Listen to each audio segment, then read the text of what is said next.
என்ன தான் ஆம்பூர் பிரியாணி, ஹைதராபாதி பிரியாணின்னு சாப்பிட்டாலும் ஆர்கானிக்காக வீட்டில் சமைச்சு சாப்பிட்ற மாதிரி வருமாங்க.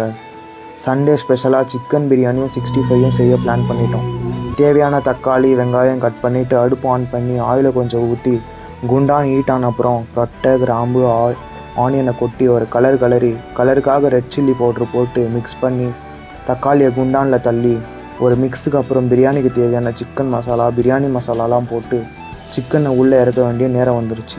கொஞ்சம் தண்ணி ஊற்றி கொதிக்க விட்டு அரிசியை கொதிக்கிற தண்ணியில் போட்டு குண்டான மூடி 10 மினிட்ஸ் தம் போட்டால் அருமையான சுவையான சிக்கன் பிரியாணி ரெடி.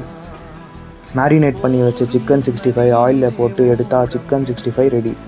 வெயிட் பண்ண முடியாமல் ஒரு தட்டில் ரைஸ், கபாப், முட்டை, ஆனியன், கொஞ்சம் கத்திரிக்காய் கிரேவி வச்சு பார்க்கும் போதே செம்மையாக இருந்துச்சு. அப்போ சாப்பிட எப்படி இருக்கும்? அதுவும் நான் சாப்பிட்ற மாதிரி ட்ரை பண்ணி பாருங்கள். சண்டே ஒரு பிளாஸ்ட் டேவாக இருக்கும். கடைசியாக ஒரு ஸ்வீட் தான் மிஸ்ஸிங். பட் நீங்கள் ஸ்வீட் சாப்பிடுங்க. நீங்கள் மறக்காமல் உங்கள் எக்ஸ்பீரியன்ஸை